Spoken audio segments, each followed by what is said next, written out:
A vida e a cultura na Grecia antiga. A sociedade grega. En Grecia, a sociedade dividíase en dous grupos, os cidadáns e os non cidadáns, que eran a maioría. Os cidadáns participaban na vida política, gozaban de todos os dereitos e tiñan a obriga de pagar impostos, pero as diferencias e fortuna entre eles eran enormes, desde persoas moi ricas a outras de condición máis humilde. Dos 350.000 habitantes de Atenas, só 40.000 eran cidadáns. Os non cidadáns, integrados por estranxeiros, mulleres e escravos, non podían participar na política, pero tiñan situacións moi diversas. Os estranxeiros eran persoas libres, pagaban impostos e formaban parte do exército, aínda que non podían posuír terras nin casas. Dedicábanse ao comercio e á artesanía. Os escravos non eran persoas libres, senón que pertencían á familia para que traballaban. Principalmente eran empregados na agricultura e no servicio doméstico. Os escravos adoitaban ser prisioneiros de guerra ou fillos de escravos. Eran produtos máis do mercado, comprados e vendidos e sen dereitos recoñecidos. As mulleres podían ser libres ou escravas, pero en calquera caso carecían de todos os dereitos. Non podían intervir en política, nin votar, nin asistir a espectáculos públicos. Sempre estaban sometidos ao control dun home. As mulleres ricas dedicábanse ao cuidado do fogar e só saían de casa en ocasións especiais, como matrimonios, funerais e cerimonias religiosas. Só as mulleres das clases populares realizaban tarefas fora do fogar. Traballaban como campesiñas, vendedoras, amas de cría ou comadroas. O pobo grego alimentábase principalmente de cereais, queixo, ovos, froitas e verduras. Tamén consumían aceite de oliva, leite de cabra e peixe. A carne era un alimento escaso que se reservaba para as familias ricas e para os días de festa. Facían banquetes cos que agasallar aos hóspedes mentras eran entretidos co espectáculo de música e bailaríns. Os comensais comían e bebían reclinados mentres eran servidos por criados e criadas. Moitas destas reunións eran os simposios, nos que se bebía e comía, pero tamén se facían debates intelectuais. As mulleres non participaban, agás as que actuaban con música ou bailes para entreter a reunión. A vivenda grega. As vivendas gregas tiñan unha ou dúas plantas. Non estaban moi decoradas e tiñan escaso mobiliario. Nelas distinguíanse un espacio reservado exclusivamente ás mulleres, chamado xineceo, do que apenas saían. Polo xeral estaba situado na segunda planta. O lugar dos homes era o andrón ou androceo. Era no androceo onde se celebraban os banquetes ou simposios dos que as mulleres estaban excluídas.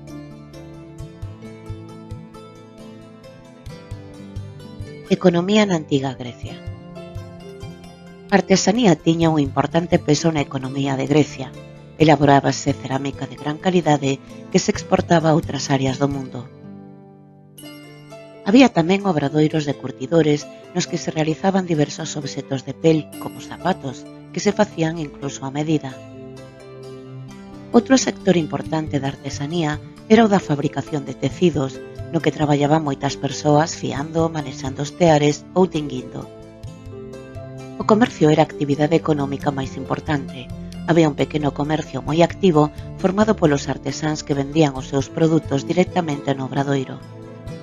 Neste pequeno comercio tamén participaban os campesiños que viñan ás cidades a vender as súas colleitas no mercado e nas pequenas tendas onde se vendía todo o necesario para os habitantes da cidade.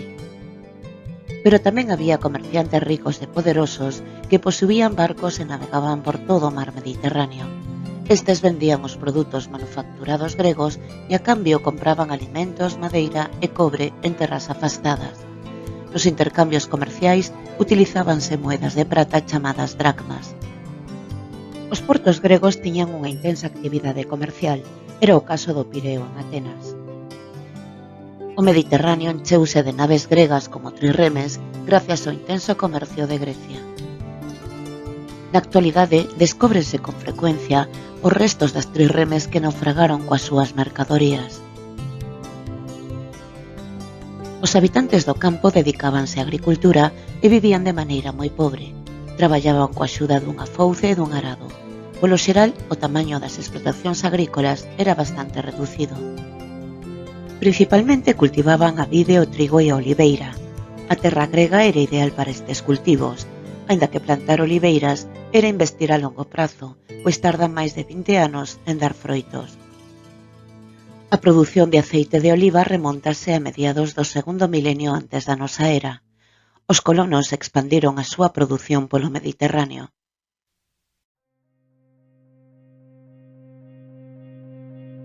A cultura grega. En Grecia desenvolveuse unha cultura moi rica e orixinal de enorme influencia no seu tempo e en culturas futuras. De feito, a cultura grega é a base da cultura occidental, da que non só herdamos a democracia, senón tamén o pensamento, a arte e o teatro. Foron os primeiros en buscar unha explicación racional aos fenómenos da natureza e os comportamentos humanos. Por iso se di que inventaron a ciencia e a filosofía.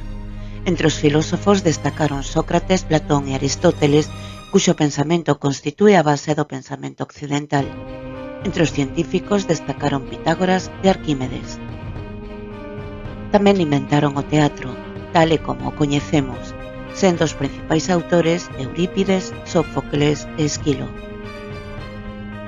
O público sentábase en gradas construídas en pedra ou mármore aproveitando o desnivel dunha ladeira. Era semicircular. A visión e a acústica eran excelentes. O espazo circular era a orquestra e estaba reservada ao coro. O proscenio era o lugar no que os actores representaban a obra. Os actores eran homes, incluso para os papéis femininos, e cubrían os rostros con máscaras. Vestían con túnicas e calzaban zapatos con plataforma para elevar a súa estatura. Esta tradición continuará en Roma. Excepto a poboación escrava, todo o mundo podía asistir a este espectáculo que era gratuito para as persoas sen recursos.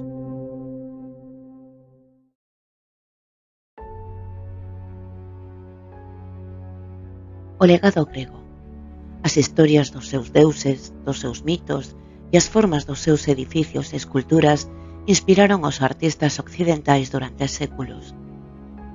A relixión grega era politeísta, é dicir, cría na existencia en moitas divindades.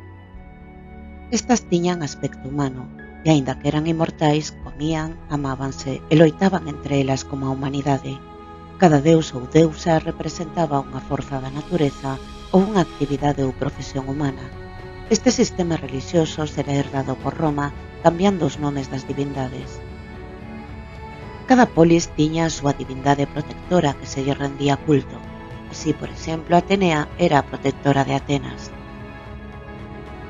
As divindades gregas vivían no Monte Olimpo.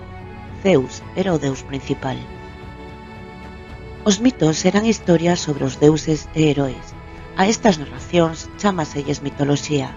Un exemplo foi a expedición de Perseo, fundador de Micenas, para matar a Medusa. Medusa era unha gorgona, con serpes na cabeza en lugar de cabelos. Non se lle podía mirar os ollos, pois deles saían faíscas que petrificaban a todo ser vivinte que a mirara. Mantiña ese poder aínda estando morta. En Grecia tamén crían os heróis que eran fillos de deuses e humanos. Eran mortais pero moi poderosos, como foi o caso de Aquiles, Ulises ou Heracles, Hércules na mitoloxía romana. Eran tamén considerados os fundadores das cidades e a orixe das familias importantes. Aquiles foi un herói da guerra de Troia. Era invulnerable, salvo no seu talón. Morreu ser alcanzado por unha frecha envenenada no talón. De aí procede a expresión talón de Aquiles. Ulises foi tamén un personaxe de Homero. Aparece na guerra de Troia en obras como a Odisea, na que se debe enfrontar a diversos retos, como eludir o canto das sirenas, co que estas atraían os navegantes á costa para estrelarse coas rochas e despois devoralos. Os seus mariñeiros tápanse os oídos con cera e Ulises atase un mástil. Heracles, ou Hércules na mitoloxía romana, era fillo de Zeus e unha mortal. Foi o máis célebre dos heróis gregos, o máximo representante da forza e a masculinidade, símbolo do home en loita contra o mal. Tivo que enfrontarse a 12 duras probas, como dar morte ao terrible león de Nemea, con cuxa pel se cubrirá despois. Tamén cría na existencia de criaturas fantásticas, como os cíclopes ou os centauros. Os cíclopes eran membros dunha raza de xigantes cun só ollo no medio da testa. O máis coñecido era Polifemo, que habitaba nunha cova. Ulises terá que enfrontarse a él. Na Odisea, Polifemo tira unha enorme pedra tras o barco de Ulises, provocando que Poseidón, deus do mar, lles causaría calamidades ao longo da súa viaxe. Na mitoloxía grega, o centauro é unha criatura coa cabeza, os brazos e o torso dun humano e o corpo e as patas dun cabalo. As femias son chamadas centaurides, vivían nas montañas de Tesalia. O culto relixioso. Como os deuses e deusas tiñan un carácter humano, había que ofrecerlles todo aquilo que unha persoa necesitaba. O templo era a casa dos deuses e os sacerdotes e sacerdotisas eran os seus serventes. As ofrendas dos fieis eran o alimento e as riquezas que entregaban as divindades. Realizábanse diferentes ritos para expresar o agradecemento ás divindades e pedirlle axuda e consello. Nas cidades, os sacerdotes e magistrados dirixían estes ritos con oracións, ofrendas, procesións e sacrificios de animais. As Panateneas eran unhas festas relixiosas que celebraban todos os anos en Atenas dedicadas a Atenea, protectora de Atenas, e as grandes Panateneas eran cada 4 anos, festas dun prestixio comparable aos Xogos Olímpicos. En Grecia pensaban que os deuses e as deusas podían axudar ou prexudicar as persoas. Por iso, era importante coñecer a súa opinión. Os oráculos eran as mensaxes das divindades que podían ser interpretados por adiviños ou pitonisas. As sacerdotisas de Apolo eran as pitias ou pitonisas. O oráculo máis famoso era o de Delfos, a onde acudían incluso gobernantes a consultar a pitonisa que era transmisora da mensaxe de Apolo. A pitia baixaba a unha gruta e sentábase sobre un trípode, mascaba follas de loureiro e aspiraba os vapores que saían dunha fendedura na rocha para encherse do neuma de Apolo. Cando entraba en trance, pronunciaba os seus oráculos ambiguos que había que interpretar, no que colaboraban os sacerdotes presentes. Outras festas nas que participaban todas as polis eran os Xogos Olímpicos en honor a Zeus na cidade de Olimpia. Os primeiros Xogos Olímpicos celebráronse no 776 antes da nosa era. Desde entón, facíanse cada 4 anos. Incluso se había guerra, declarábase unha tregua para poder acudir. Os xogos duraban 7 días. Podían acudir todos os homes, incluídos escravos e estranxeiros, pero as mulleres tiñan prohibido o acceso. As competicións eran variadas: carreiras, lanzamento de disco e xavelina, salto de longitude. Tamén había unha proba, o plitodromia, na que a diferencia de outras carreiras, os competidores non ían espidos, senón co equipamento militar. Ao último día dos xogos entregábanse os premios. Os xogos concluían con ritos en honor a Zeus.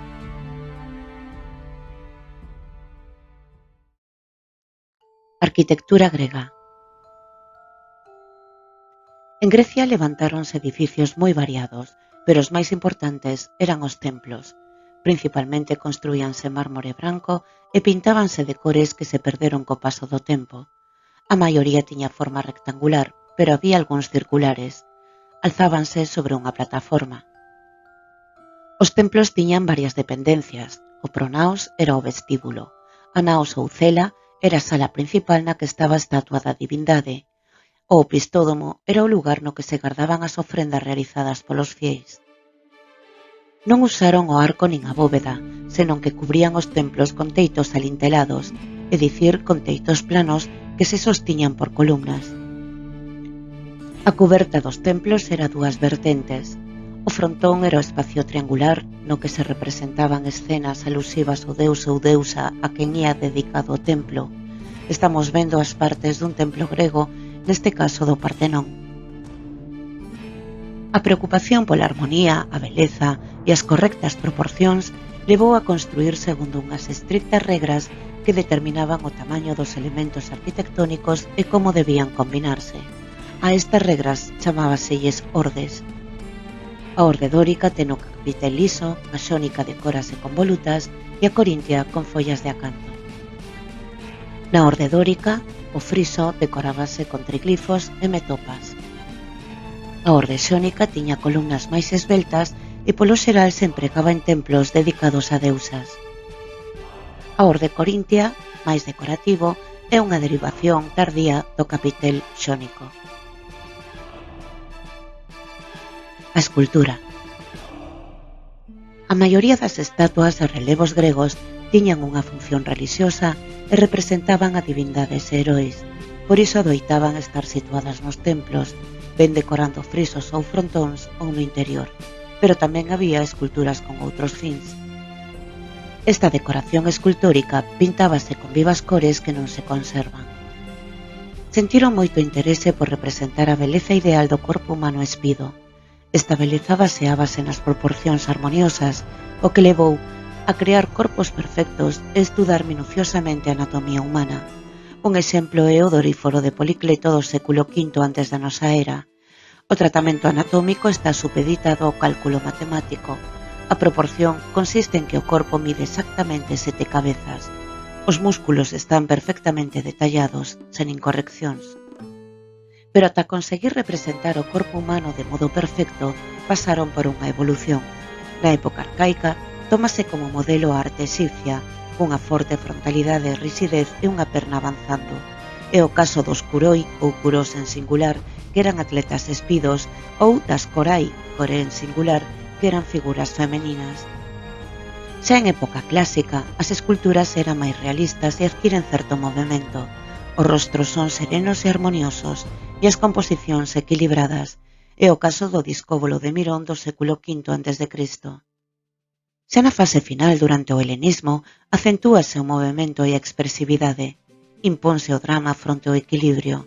É o caso do Laoconte do século I a.C., un sacerdote de Troia loitando por liberar aos seus fillos dunhas serpes enviadas por Apolo. É así como desde a época arcaica, pasando pola época clásica e ata chegar á época helenística, hai un progresivo camiño da conquista da realidade. O peso da cultura grega na historia de Occidente perdurou ao longo do tempo. Reinterpretáronse os mitos gregos ao longo da historia. Vemos a escultura de Perseo coa cabeza da Medusa de Cellini do século XVI, feita no Renacemento. Dúas interpretacións da Medusa, unha do Renacemento e outra do Barroco. A esencia da arquitectura grega revitalízase con toda a pureza durante o neoclasicismo. É o caso da Porta de Brandenburgo de Berlín. E incluso a reinterpretación da arquitectura grega chega ata os nosos días en edificios emblemáticos como a Bolsa de Nova York.